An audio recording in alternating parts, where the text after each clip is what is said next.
Ya, 5 negara tersehat di dunia. Indonesia tadi belum ada karena Indonesia nomor 6. Aku yakin sekali ya. Tapi dengan adanya nonton Ayo Hidup Sehat tiap hari nanti akan jadi nomor 5 minimal 4, 3, 2, 1 ya pasti ya dokter. Iya makanya. Oke. Nah, jangan-jangan karena sering minum susu ya, kayak Intan iya, minum susu. jangan-jangan tadi minum susu. Iya kan gara-gara itu ya, sering minum susu. Coba Intan kira-kira minum susu sering nggak? Minum, tapi kalau aku biasanya rendah lemak. Nah, ini rendah lemak penting banget. Sekarang sudah kehadiran Dr. Ferawati Sudarma, dokter spesialis gizi klinik, dokter. Halo. Bagaimana nih Dok. dengan susu rendah lemak? Intan suka minum susu nih. Iya. Dok, katanya nih dok, Ya. konsumsi susu rendah lemak, Ya. kalau dikonsumsi oleh orang yang memiliki tekanan darah tinggi, Ya. akan turun Ya. jika mengkonsumsi susu rendah lemak. Ini fakta atau mitos? Jangan dijawab Oh, dulu. oke. Jangan dijawab dulu. Siap. Jangan dijawab dulu dokter, kita akan temukan jawabannya sesaat lagi, tetap di Ayo Hidup Sehat. Nah, dok, Ya. aduh dokter Vito, udah nyium-nyium kenapa mau minum? Hah. Enak gak? Enak. Kok dikit banget?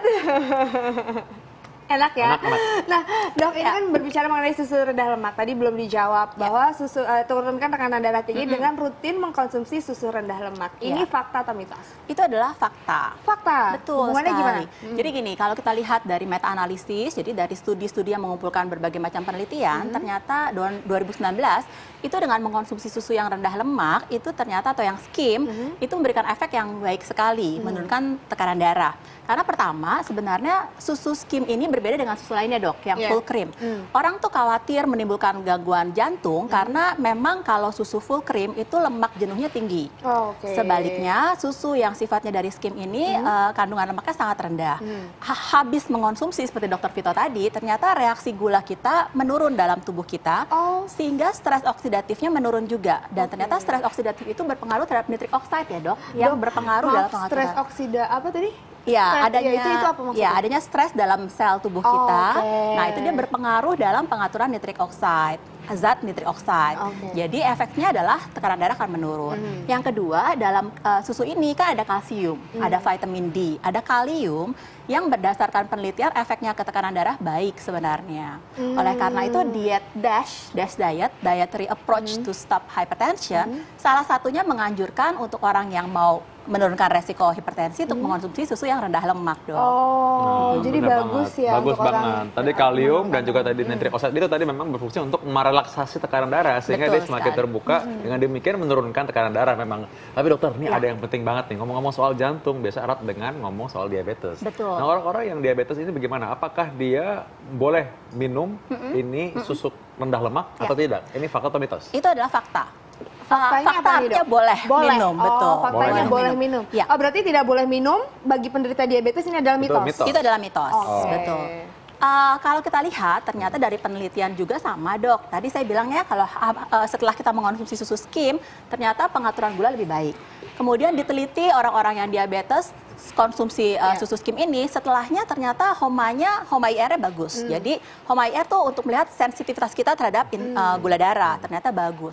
Kemudian waist circumference-nya juga oke. Kemudian berat badan juga lebih bagus. Nah itu semua kan berhubungan dengan diabetes ya dok ya. Jadi resikonya diabetes akan berkurang. Oke, nah Dok, gitu. kalau dilihat perbedaannya susu rendah lemak dan juga susu full cream, ini warnanya tuh beda ya? Ya, mungkin sebelumnya kita bahas awal dulu ya. Jadi susu itu ada 3 macam nih Intan. Jadi susu yang pertama adalah susu yang full cream atau susu fresh milk. Ya. Nah itu paling tinggi kandungan lemaknya, 3-4% ya adalah berasal dari lemak. Oke. Yang kedua adalah susu low fat. Susu low fat itu ternyata mengandung lemak antara 1-2%. Sedangkan skim yang kita bahas sekarang itu 0-0,5%. Jadi hampir tidak ada lemaknya. Oh, berarti skim milk itu tetap ada lemak nggak sih dok? Antara 0,1, antara 0-0,5. Tapi sangat-sangat kecil ya, dianggap tidak kecil. ada? Betul sekali. Oke.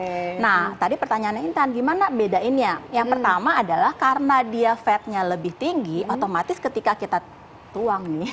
Ini bawahnya nggak ada apa nih ya, jangan dituang nih ya. Iya, jadi ketika kita tuang, susu skim itu lebih encer ya, karena dia tipis rasanya. Kemudian kalau susunya full cream, otomatis berat jenisnya lebih tinggi ya dok. Jadi dia akan lebih berat ketika kita tuang. Lebih kental juga ya? Lebih kental, betul. Yang kedua dari warnanya. Jadi kalau dibandingkan, susu skim dengan susu yang full cream, biasanya susu yang full cream lebih berwarna agak sedikit kekuningan.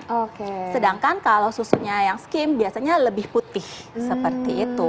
Tapi harus diingat juga bahwa susu skim itu ada dua bentuk, yang bubuk sama yang cair gitu. Ini sebenarnya masih ada gulanya nggak sih sebenarnya susu? Harus ada kalori dan ada gulanya nggak? Ini kan penting nih bagi orang yang diabetes ya. Pasti. Jadi kalau dari segi kalori, susu skim lebih rendah kalorinya. Gula, mostly kebanyakan susu skim itu lebih rendah gulanya dok. Tapi harus diingat, beberapa produk yang mengklaim dia rendah lemak ataupun tidak ada lemak, itu supaya rasanya enak ditambahkan gula. Jadi memang dari awal ketika di pack ada gulanya. Ya, jadi kita tetap kembali harus lihat bahwa berapa sih kandungan gulanya itu. Seharusnya memang gulanya lebih sedikit dok, kalorinya juga lebih sedikit. Gitu. Normalnya kandungan gula pada susu skim milk yang tanpa tambahan gula misalnya kayak 100 ml itu berapa dok? Biasanya satu takar ya, Intan. Jadi kalau kayak lihat segini nih kurang lebih 200 ml. Itu kurang lebih antara 6 sampai 8 gram 6 sampai 8 gram gulanya. Betul. Kalau yang susu full cream biasanya antara 10 sampai 12 gram. Nah ini ada lagi nih dok, fakta dan mitos yang beredar. Katanya kalau mengkonsumsi susu skim milk dengan rutin bisa mencegah stroke. Ini fakta atau mitos? Nanti aja dok jawabnya. Dokter udah mau jawab, kayak udah tahu kalau nanti jawabannya. Kita akan temukan jawabannya sesaat lagi, tetap di Ayo Hidup Sehat. Jadi ya, negara-negara dengan pengkonsumsi susu tertinggi, lagi-lagi Indonesia di urutan ke-6. 6 ya, pasti 6 ya, pasti 6. Kita harus optimis lah ya, pasti baiknya. Kalau 5 besar pokoknya 6, kalau 10 besar 11 ya. Nah tadi belum terjawab nih dok, ini katanya kalau rutin mengkonsumsi susu rendah lemak bisa mencegah stroke, ini fakta atau mitos? Itu adalah fakta dalam artian menurunkan resiko stroke ya. Jadi kita tahu tadi stroke itu kan sebenarnya penyakit pembuluh darah ya dok ya. Jadi kalau misalnya kita bahas awal tadi hipertensi resikonya berkurang, kemudian diabetes juga resikonya juga bisa berkurang, kemudian dengan mengonsumsi susu itu ternyata stres oksidatif atau stres dalam tubuh kita juga berkurang, artinya reaksi peradangan berkurang dan itu akan menjaga kesehatan di saraf lebih baik lagi dok gitu. Tapi bukan berarti kalau orang minum susu rendah lemak lalu merokok diabetes nggak iya terkontrol. betul sekali. Tinggi sama aja, itu namanya samjuhong ya, sama juga bohong. Bahasa Korea ya. Bahasa Korea. Iya betul. Nah, sekarang ini anak-anak katanya tidak boleh konsumsi susu rendah lemak. Ini fakta atau mitos? Pertanyaan saya, umur berapa dulu dong? Umur berapa anak-anaknya? Karena gini, ini anak-anak saya juga. anak belum nikah. Karena gini, kalau anaknya di bawah umur 2 tahun, mama memang tidak boleh mengonsumsi susu skim dok. Karena anak di bawah 2 tahun itu kan masih perlu kalori yang banyak, lemak yang banyak untuk pertumbuhan. Tetapi kalau anaknya sudah di atas 2 tahun dan syarat pertama ternyata status gizinya berlebih atau obesitas, itu bisa diberikan. Karena akan mengurangi resiko dia untuk obesitas kan anaknya kan. Jadi di atas 2 tahun itu oke. Bahkan kalau ada penelitian bilang di atas anak umur 8 tahun diberikan susu skim, ternyata lebih bagus hasilnya dibanding dengan susu full cream. Dalam hal pertama, tinggi badannya lebih bagus dok, Intan.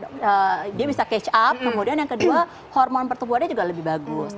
Pertambahan tinggi badan karena kalsium ya, kalsium susu skim tuh biasanya lebih tinggi dibanding sama susu yang full cream. Jadi tergantung usia ya. Nah dok, setelah saya dengarkan baik-baik dan saya menganalisa, ternyata keren bener ya. Sekali-sekali jadi kayak dokter kan dok.